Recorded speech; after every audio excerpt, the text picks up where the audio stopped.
Okay sir. ముందుగా ఆదిలాబాద్ జిల్లా గాదిగూడ మండలం ఉమ్మడి జిల్లా ప్రజలకు నా నమస్తే.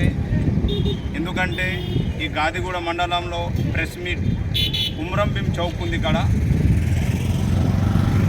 ఈ ప్రెస్ మీట్ ఎందుకు ఇస్తున్నామంటే ముందు ముఖ్యమంత్రి రేవంత్ రెడ్డి గారికి,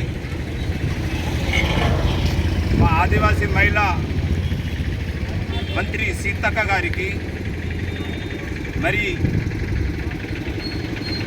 ఉమ్మడి జిల్లా ఎమ్మెల్యే గడమ బొజ్జు గారికి, టీపీసీ జనరల్ సెక్రటరీ సత్తు మల్లేశ్ గారికి, ఆదిలాబాద్ ఇన్ఛార్జ్ నియోజకవర్గం కంది శ్రీనివాసరెడ్డి గారికి, వీళ్ళందరూ ఆశీర్వాదంతో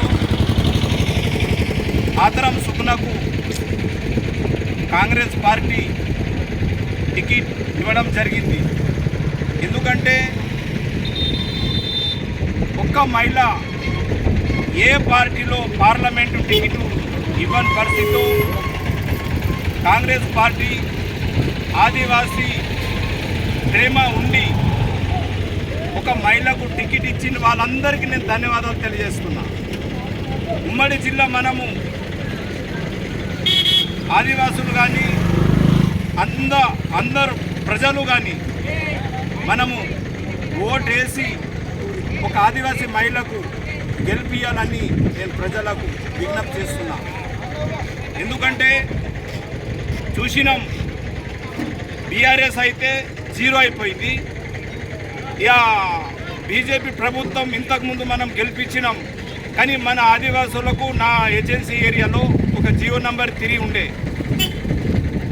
మరి బీజేపీకి ఓటు వేస్తే మన చట్టాలు పోతాయి, మన ఏజెన్సీ ప్రాంతాలు మనం ఏం చేసినా. మరి గతంలో కరోనా పీరియడ్లో జీవో నంబర్ తీసి పాడేసిండ్రు. అందుకే వీళ్ళందరూ దయచేసి నేను ఒకటే మీకు విజ్ఞప్తి చేస్తున్నా, బీఆర్ఎస్కు ఓటు వేసిండ్రు అనుకో అది వేస్ట్ అయిపోతుంది. మరి బీజేపీకి ఓటు వేస్తే అది ఖచ్చితంగా ఫలితం రాదు. నేను ఒక్కటే విజ్ఞప్తి చేస్తున్నా, తెలంగాణ రాష్ట్రంలో కాంగ్రెస్ పార్టీ అధికారంలో ఉన్నది కాబట్టి మనకు ఇండ్లు కావాలా, మనకు రుణమాఫీ కావాలా, రైతు బంధు, ఈ మరి మొన్న 6 గ్యారంటీలు కాంగ్రెస్ పార్టీ హామీ ఇవ్వడం జరిగింది.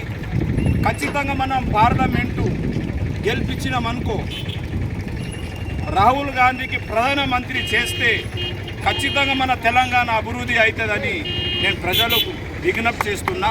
జై కాంగ్రెస్. ఖచ్చితంగా మీరు ఏమన్నా చేయండి, ఆదివాసులు కానీ బరగాల ప్రజలు కానీ దయచేసి ఒక ఆదివాసీ మహిళకు ఇది ఫస్ట్ బారు టికెట్ వచ్చింది కాబట్టి మనము మా ఆదివాసుల తరఫున నాన్ ట్రైబల్ కానీ ఎవరన్నా కానీ మా ఒక ఆదివాసీ మహిళకు ఓట్లేసి గెలిపించాలని మేము మిమ్మల్ని విజ్ఞప్తి చేస్తున్నాం. ఉమ్మడి ఆదిలాబాద్ జిల్లా ప్రజలకు నా నమస్కారం.